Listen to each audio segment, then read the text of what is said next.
Hello friends, welcome to BPSC right way. March 2025 के Bihar current affairs के इस video में आपका स्वागत है। इसमें हम मार्च महीने में हुए बिहार के सभी ज़रूरी खबरों को एमसीक्यू के रूप में देखेंगे और ये जो वीडियो है आपके बिहार में होने वाले किसी भी एग्ज़ाम के लिए इक्वली इम्पॉर्टेंट है, चाहे वो बिहार एसएससी सीजल है, 71st बीपीएससी है या फिर बिहार दरोगा का एग्ज़ाम है। इसके साथ ही हमारा जो ऐप है उसे आप लोगों की तरफ से बहुत अच्छी प्रतिक्रिया मिल रही है, खास तौर पे इसकी टेस्ट सीरीज, मैगजीन और जो 75 दिन का प्रोग्राम फ्री ऑफ कॉस्ट हमने चलाया हुआ था बीपीएससी 71st के लिए, उस पे हमें बहुत अच्छी प्रतिक्रियाएं आपकी मिल रही हैं। उसके लिए आप सभी लोगों का बहुत बहुत धन्यवाद।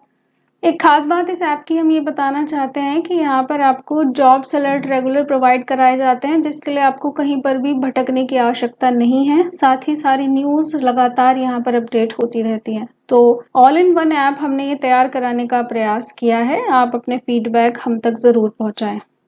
चलिए देखते हैं आज का पहला प्रश्न। वाल्मीकि महोत्सव 2025 का आयोजन बिहार के किस जिले में किया गया था? आपके ऑप्शंस हैं पूर्वी चंपारण, पश्चिमी चंपारण, सारण या फिर मुजफ्फरपुर। वाल्मीकि महोत्सव 2025 का जो आयोजन है वो पश्चिमी चंपारण में किया गया। कहाँ पर किया गया? वीटीआर में, यानी वाल्मीकि टाइगर रिजर्व में किया गया। और ये रिवर वैली प्रोजेक्ट स्कूल परिसर में बेसिकली हुआ था। ये बिहार का एकमात्र टाइगर रिजर्व है जो नेपाल और उत्तर प्रदेश की सीमा से सटा हुआ है। तो यदि प्रश्न आता है कि ये किन सीमाओं से सटा हुआ है, तो नेपाल और उत्तर प्रदेश। ठीक है। इस महोत्सव का उद्देश्य था महर्षि वाल्मीकि की विरासत और क्षेत्रीय संस्कृति को सम्मान देना।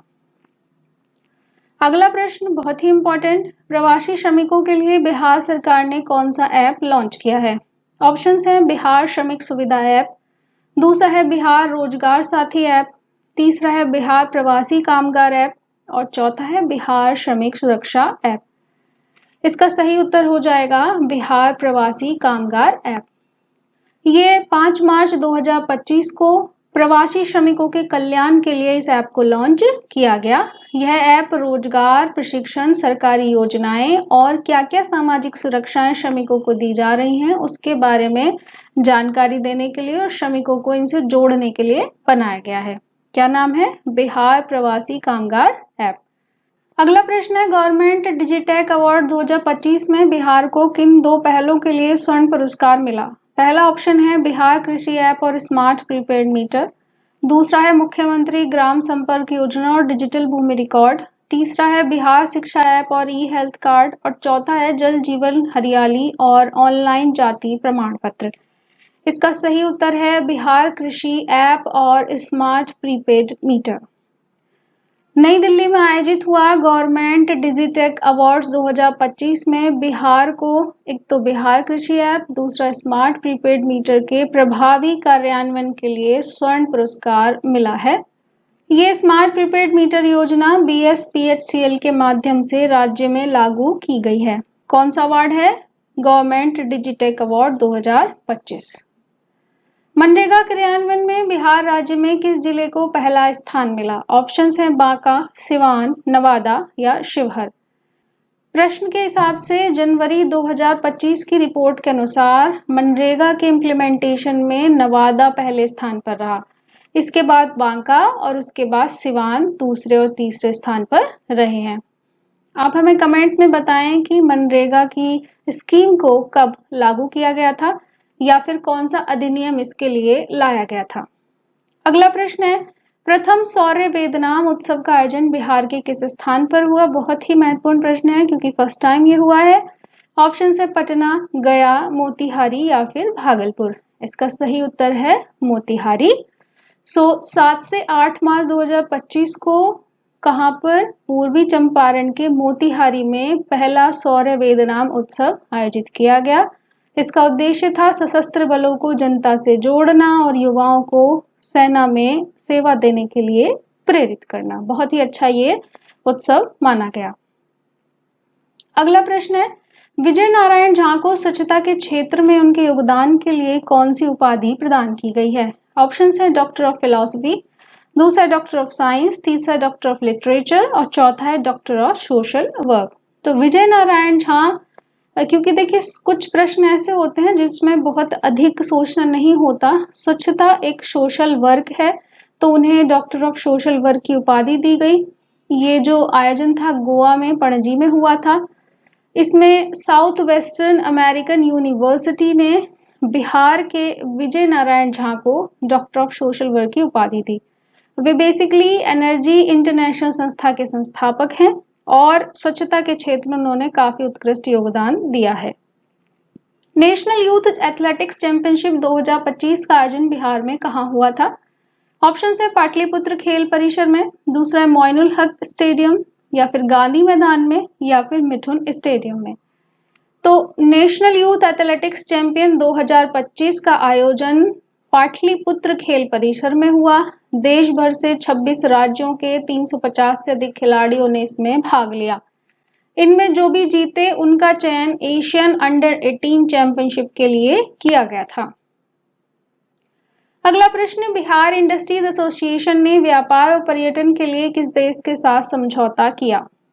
ऑप्शन है थाईलैंड, वियतनाम, इंडोनेशिया या मलेशिया।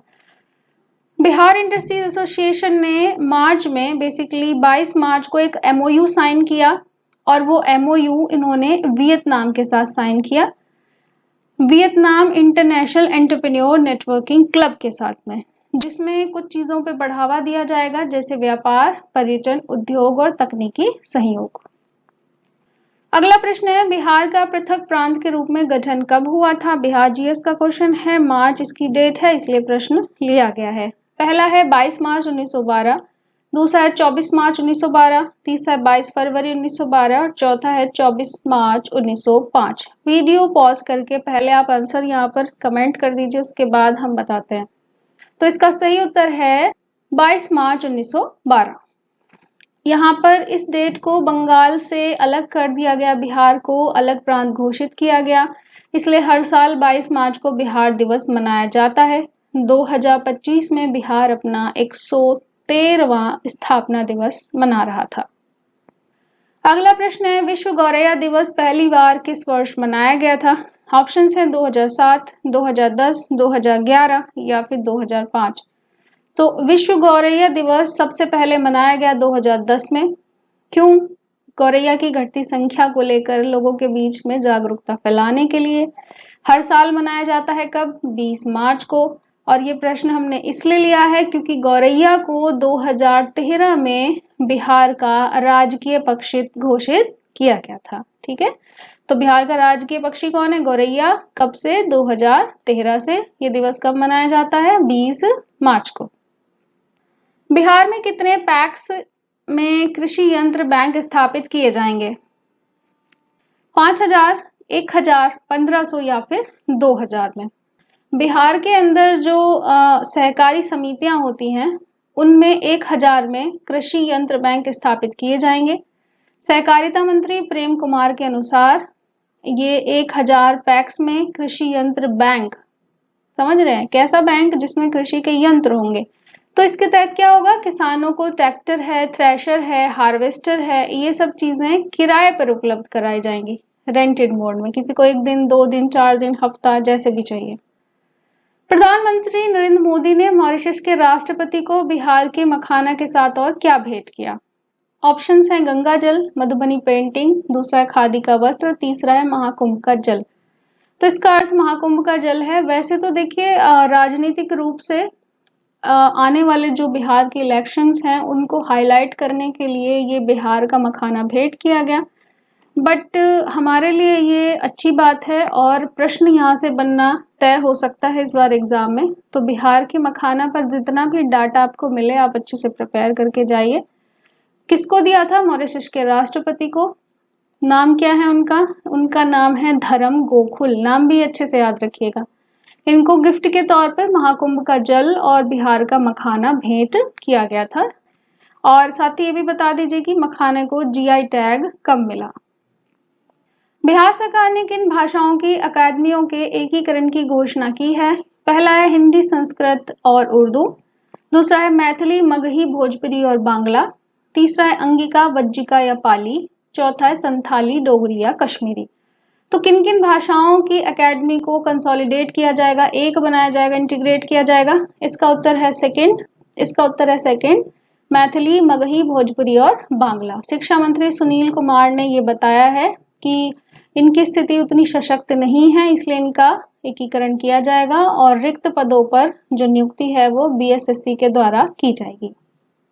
अगला प्रश्न, बिहार में बाल विवाह समाप्त करने के लिए गठित राज्य स्तरीय टास्क फोर्स की अध्यक्षता कौन करेगा? पुलिस महानिदेशक, समाज कल्याण मंत्री, मुख्य सचिव या उच्च न्यायालय के न्यायाधीश? प्रश्न है बाल विवाह को समाप्त करने के बारे में, जो कि गठित करी गई है राज्य स्तरीय टास्क फोर्स और इसकी अध्यक्षता करेंगे मुख्य सचिव। यह जो टास्क फोर्स है यह बाल विवाह निषेध अधिनियम पीसीएमए के प्रभावी क्रियान्वयन और विभिन्न इकाइयों के समन्वय के लिए काम करेगा ताकि सारी एजेंसियां साथ में मिलकर के इस कुरीति को समाप्त कर सकें। अगला प्रश्न उद्यमी योजना से है। बिहार लघु उद्यमी योजना के तहत प्रति व्यक्ति कितनी वित्तीय सहायता दी जाती है? ऑप्शंस हैं 2 लाख, 1.5 लाख, 4 लाख या 2.5 लाख। तो 2 लाख की राशि बिहार लघु उद्यमी योजना के तहत दी जाती है। ये योजना शुरू हुई है 2024 में। बजट में बार बार इसका जिक्र हो रहा है, अलग से आप इसको तैयार करके जाइएगा। इसके तहत स्वरोजगार या कुटीर उद्योग जो कि छोटे लेवल पे हैं उनको बढ़ावा देने के लिए 2 लाख तक की वित्तीय सहायता दी जाती है। अगला प्रश्न है बिहार कृषि ऐप किसानों को क्या जानकारी प्रदान करता है? ऑप्शंस हैं केवल फसल की कीमतों और मौसम की जानकारी, दूसरा है केवल सरकारी घोषणाएं, तीसरा है केवल मृदा स्वास्थ्य कार्ड और चौथा है या ये सभी, उपरोक्त सभी। तो इसका सही उत्तर क्या है? उपरोक्त सभी। बिहार कृषि ऐप फसलों की कीमतों की भी, मौसम की भी, सरकारी घोषणाओं की भी, मृदा स्वास्थ्य कार्ड की भी, इन सब की जानकारी देता है। साथ में शिकायत निवारण है, कृषि से संबंधित कोई घोषणाएं हैं या संपर्क विवरण है, सब कुछ एक ही डिजिटल प्लेटफॉर्म पर प्रदान करता है। अगला प्रश्न है यूटीटी द्वितीय टेबल टेनिस राष्ट्रीय रैंकिंग चैंपियनशिप 2025 में बिहार की विद्या कुमारी ने कौन सा पदक जीता? ऑप्शंस हैं स्वर्ण पदक, कांस्य पदक, रजत पदक या फिर कोई पदक नहीं जीता। इसका सही उत्तर है रजत पदक। ये टेबल टेनिस की प्रसिद्ध खिलाड़ी हैं, नाम है विद्या कुमारी। इन्होंने यूटीटी द्वितीय राष्ट्रीय रैंकिंग चैंपियनशिप 2025 के एकल वर्ग में रजत पदक जीता है। अगला प्रश्न है मुख्यमंत्री नीतीश कुमार ने सम्राट जरासंध स्मारक का उद्घाटन कहां पर किया? ऑप्शंस है पटना, राजगीर, नालंदा या फिर बोधगया। मुख्यमंत्री ने सम्राट जरासंध स्मारक को राजगीर के जयप्रकाश उद्यान में उद्घाटित किया। इसके साथ ही राजगीर जू सफारी में नवनिर्मित एवियरी का भी शुभारंभ मुख्यमंत्री ने उसी टाइम मार्च में किया। अगला प्रश्न विश्व की सबसे बड़ी अन्न भंडारण योजना के तहत बिहार में निर्माणाधीन प्रत्येक गोदाम की भंडारण क्षमता कितनी होगी? ऑप्शन है 500 मीट्रिक टन, दूसरा 1500 मीट्रिक टन, तीसरा 1000 मीट्रिक टन और चौथा है 2000 मीट्रिक टन। केंद्र सरकार की ये योजना है जिसमें वो विश्व की सबसे बड़ी अन्न भंडारण योजना के तहत अलग अलग राज्यों में अलग अलग परियोजनाएं शुरू कर रही है। उसी के तहत बिहार में 2 पैक्स के अंदर पायलट परियोजना शुरू की गई है, जहां प्रत्येक गोदाम की जो क्षमता है यानी दोनों की अलग अलग 1000 मीट्रिक टन है। इन गोदामों का निर्माण लगभग 1.25 करोड़ की लागत से किया जा रहा है।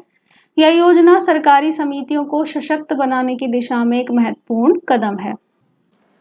अगला प्रश्न है सेपक टकरा विश्व कप 2025 का आयोजन कहाँ किया गया था? ऑप्शंस है नई दिल्ली, मुंबई, पटना या फिर नागपुर। इसका सही उत्तर है पटना।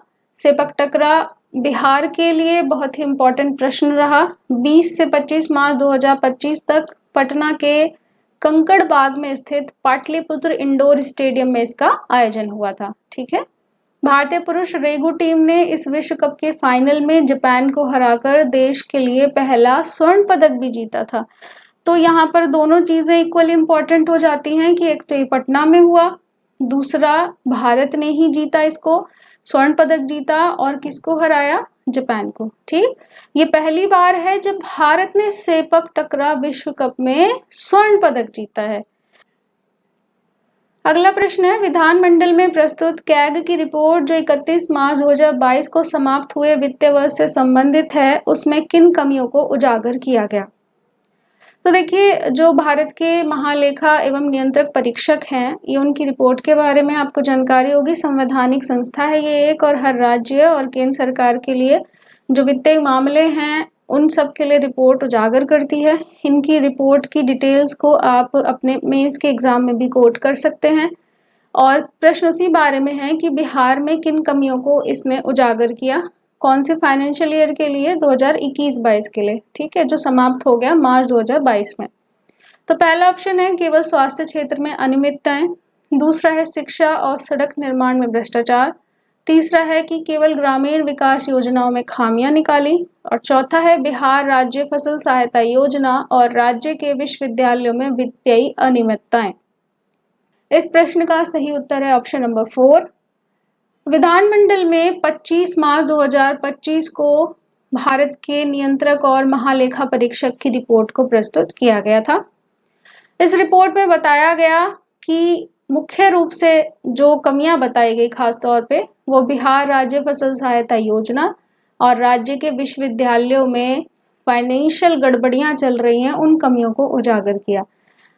अगला प्रश्न है, बिहार में पुरुषों के हीरो एशिया कप हॉकी 2025 किस स्टेडियम में खेला जाएगा? ऑप्शंस हैं पटना का मोइनुल हक स्टेडियम, गया का अंतर्राष्ट्रीय क्रिकेट स्टेडियम, मुजफ्फरपुर का स्पोर्ट भवन, या फिर राजगीर अंतर्राष्ट्रीय स्टेडियम। इसका सही उत्तर है राजगीर अंतर्राष्ट्रीय स्टेडियम।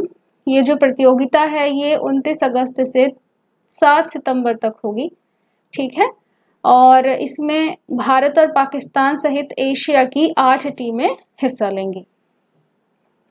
अगला प्रश्न है, बिहार के ऐसे पहले बैडमिंटन खिलाड़ी कौन हैं जिन्हें बैडमिंटन एसोसिएशन ऑफ इंडिया के द्वारा लेवल 1 का कोच नियुक्त किया गया है? ऑप्शन है प्रकाश पादुकोण, अमरीश कुमार, साइना नेहवाल या पुलेला गोपीचंद। तो बिहार के ऐसे पहले बैडमिंटन खिलाड़ी अमरीश कुमार हैं, ये बिहार से हैं और इन्हें बैडमिंटन एसोसिएशन ऑफ इंडिया के द्वारा लेवल 1 का कोच नियुक्त किया गया है। कहाँ के रहने वाले हैं ये? समस्तीपुर के रहने वाले हैं। तो आज के वीडियो में बस इतना ही, फिर मिलते हैं नेक्स्ट वीडियो में जिसमें हम अप्रैल 2025 के बिहार करंट अफेयर्स कवर करेंगे। हमसे जुड़े रहने के लिए आपका बहुत बहुत धन्यवाद।